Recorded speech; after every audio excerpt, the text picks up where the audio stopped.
ഇത് mass മോട്ടോഴ്സിന്നാണ്. Honda Activa 3G വണ്ടി നമ്മൾ വർക്കിന് കയറ്റിയിട്ടുണ്ട്. ജനറൽ സർവീസ്, അതേപോലെ തന്നെ എഞ്ചിൻ ഓയിൽ ചെക്ക് ചെയ്യാം, എഞ്ചിൻ ഓയിൽ ലീക്ക് ചെക്കപ്പ് പറഞ്ഞിട്ടുണ്ട്. പിന്നെ ഫ്രണ്ട് സൈഡ് സൗണ്ട് പറഞ്ഞിട്ടുണ്ട്, സെൽഫിൻ്റെ കംപ്ലയിൻറ്റ് പറഞ്ഞിട്ടുണ്ട്. സെൽഫ് കംപ്ലയിൻറ്റ് രാവിലെ സ്റ്റാർട്ടിങ് കംപ്ലയിൻ്റ് ആണ് പറയുന്നത് കേട്ടോ. അതേപോലെ തന്നെ വാട്ടർ സർവീസ്, ഇത്രയും കേസാണ് മെയിനായിട്ട് നമുക്ക് പറഞ്ഞേക്കണം അവർക്ക്. അപ്പോൾ നമ്മൾ വണ്ടി ഓടിച്ചു നോക്കി വർക്കിന് കയറ്റിയിട്ടുണ്ട്.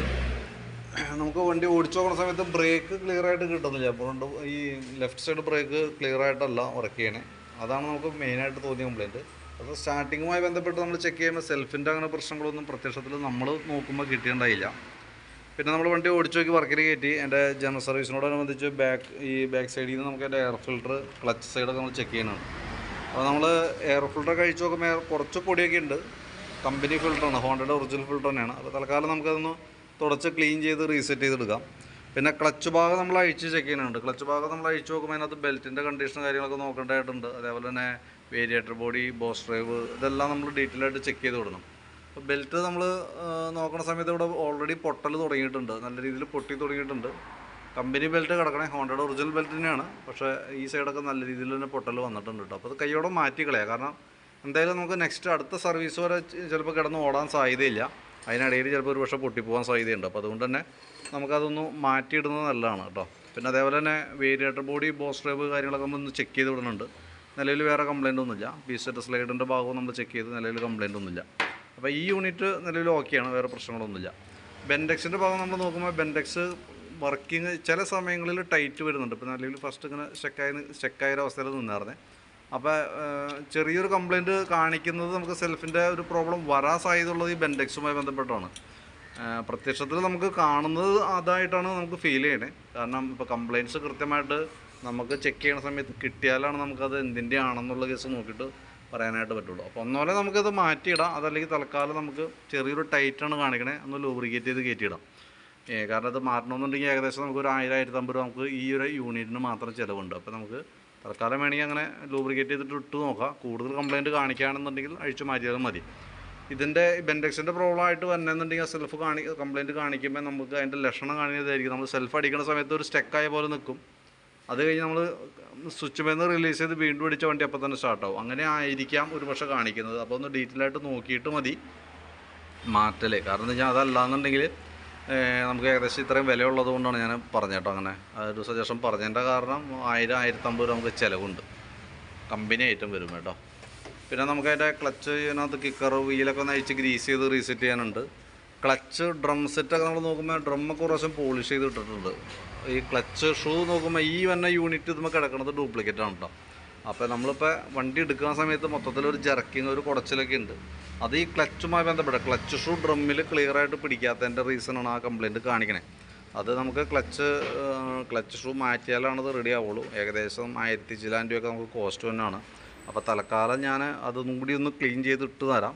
നെക്സ്റ്റ് ടൈം മാറ്റണ സമയത്ത് കമ്പനി ഐറ്റം മേടിച്ചു. കമ്പനി ഐറ്റം ഇടാണെന്നുണ്ടെങ്കിൽ ഈ പറഞ്ഞ പ്രശ്നമൊന്നും വരില്ല. ഇതിപ്പോൾ കുറഞ്ഞതായതുകൊണ്ടാണ് ഈ പ്രശ്നം ഇടയ്ക്കിടയ്ക്ക് റിപ്പീറ്റ് കാണിച്ചിട്ട്. ഇപ്പോൾ ക്ലീൻ ചെയ്തിടുമ്പോൾ ഇപ്പോൾ മാറും. ചിലപ്പോൾ 2 ദിവസം കഴിയുമ്പോൾ വീണ്ടും വരും, ചിലപ്പോൾ 2 മാസം കഴിയുമ്പോൾ വരാം. അങ്ങനത്തെയാണ് ആ കംപ്ലയിൻസിൻ്റെ സ്വഭാവം അങ്ങനെയായിരിക്കും കേട്ടോ. പിന്നെ അതേപോലെ ബാക്ക് ബ്രേക്ക് ലൈനർ നമുക്ക് ഇതവണ കൂടി അഡ്ജസ്റ്റ് ചെയ്യാനുണ്ട്, അഡ്ജസ്റ്റ് ചെയ്തിടാം. ബാക്ക് ടയറിൻ്റെ കണ്ടീഷൻ നോക്കി വേറെ കുഴപ്പമൊന്നുമില്ല. പിന്നെ എൻജിൻ ഓയിൽ ലീക്ക് ചെക്കപ്പ് പറഞ്ഞിട്ടുണ്ട്. അപ്പോൾ എൻജിൻ ഹെഡിൻ്റെ ഇവിടെ ചെറിയൊരു നനവൊക്കെ ഉണ്ട്. പക്ഷേ ഒരു മേജറായിട്ടുള്ളൊരു ലീക്ക് എന്ന് പറയാനില്ല, ഓൾറെഡി ചെറിയൊരു നനവ് ഉണ്ട് നിലയിൽ. പിന്നെ നമുക്ക് ഫ്രണ്ടിലേക്ക് വരുമ്പോഴത്തേക്കും നമുക്ക് ഫ്രണ്ട് ബുഷുകളൊക്കെ നമ്മൾ കൂട്ടത്തിക്കിടെ തന്നെ ഒന്ന് അഴിച്ച് ഗ്രീസ് ചെയ്യാൻ വേണ്ടിയിട്ട് അഴിച്ചതാണ്. അപ്പോൾ നമുക്ക് അതിൻ്റെ ഈ കോളർ ബുഷ് ഒന്ന് മാറ്റിയിടണം. അതിൻ്റെ ഉള്ളിൽ ഫുൾ സെറ്റ് മാറ്റണ്ട, കോളർ മാത്രം നമുക്ക് തൽക്കാലം മാറ്റിയിടാം. കൂടുതൽ കംപ്ലയിൻ്റ് അഴിച്ചിട്ട് ഫുൾ സെറ്റ് മാറ്റിയാൽ മതി. പിന്നെ അതേപോലെ തന്നെ ഗ്രീൻ ബുഷ്, ഈ ഷോക്കിൻ്റെ ബുഷ് നമുക്ക് മാറ്റിയിടാം. അത് നല്ല രീതിയിൽ ഓവലായി പോയി കണ്ടോ. അപ്പോൾ അതൊന്ന് ചേഞ്ച് ചെയ്തിട്ടേക്കാം. പിന്നെ ഫ്രണ്ട് ബ്രേക്ക് പ്രോപ്പറായിട്ടുള്ള വർക്കിംഗ് അല്ല. നമുക്ക് നിലവിൽ നോക്കുമ്പോൾ ലൈനർ കുറച്ചും കൂടി ഉപയോഗിക്കാനുണ്ട്. നമുക്ക് അഡ്ജസ്റ്റ് ചെയ്തിട്ടാണ് ഇപ്പോൾ ഉപയോഗിച്ചിട്ടിരിക്കുന്നത്. അതിനകത്ത് ഫ്രണ്ടിലേക്ക് വരുന്ന 2 കേബിളുകളാണ്. ഒന്ന് ഫ്രണ്ട് ബ്രേക്ക്, റൈറ്റ് സൈഡിൽ ബ്രേക്ക് പിടിക്കുന്ന സമയത്ത് മൂവ് ചെയ്യുന്ന ഒരു കേബിളുണ്ട്. പിന്നെ ലെഫ്റ്റ് സൈഡ് ബ്രേക്ക് പിടിക്കുമ്പോൾ, അതായത് ബാക്ക് ബ്രേക്ക് പിടിക്കുമ്പോൾ ഫ്രണ്ടിലേക്ക് ഒരു സപ്പോർട്ട് കേബിൾ വരുന്നുണ്ട്. ആ കേബിൾ നിലവിൽ ഇവിടെ കണക്ഷൻ കൊടുത്തിട്ടില്ല, വിടിയിച്ചിട്ടാണ് കേട്ടോ. അപ്പോൾ അതിൻ്റേതായിട്ടുള്ളൊരു ബ്രേക്ക് കുറവാണ് നമുക്ക് ഈ സൈഡ് ബ്രേക്ക് പിടിക്കുമ്പോൾ കറക്റ്റായിട്ട് ബ്രേക്ക് കിട്ടാത്തതിൻ്റെ ഒരു റീസൺ. അപ്പോൾ അത് ഞാൻ കണക്ട് ചെയ്തിട്ടേക്കാം. കേബിൾ വലിയ ടൈറ്റ് തോന്നണില്ല. അപ്പോൾ ഒരു അല്പം ഓയിലൊക്കെ കൊടുത്തിട്ട് ആ കേബിൾ തന്നെ നമുക്ക് സെറ്റാക്കി ഇട്ടേക്കാം. ഫ്രണ്ട് വീലിൻ്റെ ഭാഗം ടയറൊക്കെ നമ്മൾ ചെക്ക് ചെയ്ത് വിടുന്നുണ്ട്. ടയർ കുറച്ചും കൂടി ഉപയോഗിക്കാനുണ്ട്. ഒരു ചെറിയ വെട്ടലൊക്കെ ടയറിൻ്റെ ഭാഗത്ത് നിന്ന് കാണിക്കുന്നുണ്ട്. അത് ടയറിൻ്റെ ആണ്. അപ്പോൾ നമ്മൾ ടയർ മാറ്റണ സമയത്ത് ഇപ്പോൾ ബാക്ക് ടയർ മാറ്റുകയാണെന്നുണ്ടെങ്കിൽ നമ്മൾ എന്താ ചെയ്യേണ്ടതെന്ന് വെച്ചാൽ ഈ ടയർ റിമ്മ് സെറ്റപ്പ് അടി, അതായത് ഈ 4 ബോൾട്ട് നട്ട് അഴിച്ച് കഴിഞ്ഞാൽ നമുക്ക് സെറ്റപ്പ് അടി ഡിസ്ക് അടക്കം എടുക്കാം. അതെടുത്ത് ബാക്കിലിട്ടിട്ട് ആ ബാക്ക് ഡിസ്കിൽ പുതിയ റിമ്മ് ടയർ സെറ്റ് ചെയ്ത് ഫ്രണ്ടിലേക്ക് യൂസ് ചെയ്യാം. നമുക്കിത് ശരിക്കും പറഞ്ഞാൽ 10 ഇഞ്ചാണ്, ഫ്രണ്ടും ബാക്കും ഒരേ അളവാണ്. അതുകൊണ്ട് അങ്ങോട്ടും ഇങ്ങോട്ടും നമുക്ക് റൊട്ടേഷൻ ചെയ്യാനായിട്ട് പറ്റും. ഫ്രണ്ടിലെ ടയർ ബാക്കിലേക്ക് ഇടാൻ പറ്റും, ബാക്കിൽ നിന്ന് നമുക്ക് ഫ്രണ്ടിലേക്ക് യൂസ് ചെയ്യാൻ പറ്റില്ല. കാരണം അത് ലോഡായി കിടന്ന് ഓടണോണ്ട് ഫ്രണ്ടിലേക്ക് ഇട്ടാൽ ചിലപ്പോൾ വെട്ടൽ കാണിക്കും. അപ്പോൾ ഇനി മാറ്റുമ്പോൾ അങ്ങനെ ചെയ്യുകയാണെങ്കിൽ കുറച്ചുകൂടി നന്നായിരിക്കും. കാരണം ഈ ടയർ ഏകദേശം ടൈമിലേക്ക് ആയിക്കൊണ്ടിരിക്കാം. പിന്നെ നമുക്ക് അതിൻ്റെ ബാറ്ററി നമ്മളൊന്ന് ചെക്ക് ചെയ്യാനുണ്ട്. ബാറ്ററി നമുക്കിത് ഇരിക്കുന്നത് 2024 മോഡൽ ബാറ്ററിയാണ്. അപ്പോൾ അതിൻ്റെ 12 വോൾട്ട് ബാറ്ററിയാണ് നമുക്കിത് ഇരിക്കണത്. 12 വോൾട്ട് 5 ആമ്പിയറിൻ്റെ ബാറ്ററിയാണ് ഇരിക്കുന്നത്. അപ്പോൾ ഞാൻ അതിൻ്റെ വോൾട്ട് കാര്യങ്ങളൊക്കെ ജസ്റ്റ് ഒന്ന് ചെക്ക് ചെയ്ത് വിട്ടു. വോൾട്ട് 13 വോൾട്ട് വരെ കാണിക്കുന്നുണ്ട്. നമ്മൾ ലോഡ് ടെസ്റ്റിലേക്ക് കൊടുക്കുമ്പോഴത്തേക്കും 9 കാണിക്കുന്നുണ്ട്, 9.25. അപ്പോൾ നിലവിൽ സെൽഫുമായി ബന്ധപ്പെട്ട് എനിക്ക് ബാറ്ററിയുടെ ഒരു കംപ്ലൈൻ്റ് ആയിട്ട് തോന്നണില്ല. സ്വിച്ചിൻ്റെയും ഭാഗം നമ്മൾ ചെക്ക് ചെയ്ത് വിട്ടേക്കാം. സ്വിച്ചിൻ്റെ ആയിട്ട് തോന്നണില്ല. എനിക്ക് ആ ബെൻഡെക്സിൻ്റെ കേസ് പറഞ്ഞാൽ അത് മാത്രമാണ് നമുക്ക് സംശയമായിട്ടുള്ളത്. അത് തൽക്കാലം നമുക്ക് ആ രീതിയിൽ ഉപയോഗിക്കാം. ഞാൻ ഈ പറഞ്ഞ രീതിയിൽ ലൂബ്രിക്കേറ്റ് ചെയ്ത് ഉപയോഗിക്കാം. ഇനി അതെല്ലാം മാറ്റി ഇടണമെന്നുണ്ടെങ്കിൽ നോക്കിയിട്ട് വീഡിയോ കണ്ടുകഴിയുമ്പോൾ നോക്കിയിട്ടൊന്ന് പറഞ്ഞേക്കാം. നമുക്കതനുസരിച്ചിട്ട് മാറ്റണമെങ്കിൽ മാറ്റാവുന്നതാണ് കേട്ടോ. പിന്നെ സെക്കൻഡറി ഫിൽറ്റർ യൂണിറ്റ്, അതായത് സ്പോഞ്ച് പോലത്തെയാണ്. അത് ഓൾറെഡി മൊത്തം പൊടി കയറി വല്ലാത്തൊരു അഴുക്കയക്കണ അവസ്ഥയാണ് കേട്ടോ. അപ്പോൾ അതൊന്നും ചേഞ്ച് ചെയ്ത് ഇടണം. സ്പാർക്ക് പ്ലഗ് ഒന്ന് ക്ലീൻ ചെയ്തിട്ടാൽ മതി. പിന്നെ ഏറ്റവും ഇമ്പോർട്ടൻ്റ് ആയിട്ടുള്ള കേസ് എഞ്ചിൻ ഓയിൽ ചെക്ക് ചെയ്യാനാണ് പറഞ്ഞിരുന്നത്. എഞ്ചിൻ ഓയിൽ നോക്കുമ്പോൾ സ്റ്റിക്കിൽ ലെവലില്ല. ഞാൻ ഓയിൽ ഊറ്റി നോക്കിയതാണ്. ആകെ കൂടിയുള്ള ഓയിലാണ് ഈ കാണുന്നത് കേട്ടോ. ഏകദേശം ഒരു 50 മില്ലി തികച്ചില്ല ഓയിൽ. അപ്പോൾ നിലവിൽ വണ്ടിക്ക് ഓയിൽ കത്തിപ്പോണൊരു കംപ്ലൈൻറ്റ് ഉണ്ട്. എന്നാൽ ലീക്കായിട്ട് പോകാനായിട്ട് അതിനുള്ള ലീക്ക് ഇല്ല. അതാണ് ഞാൻ പ്രത്യേകം എടുത്ത് പറഞ്ഞത്. അതിനുള്ള ലീക്ക് ഇല്ല നിലവിൽ. അപ്പോൾ നമുക്ക് നിലവിലിപ്പോൾ ഓയിലൊക്കെ മാറ്റി നമുക്ക് ഉപയോഗിക്കാം. അതിന് ശേഷം നമുക്കിപ്പോൾ നിലവിൽ വരുന്ന സമയത്ത് പുകയൊന്നുമില്ല.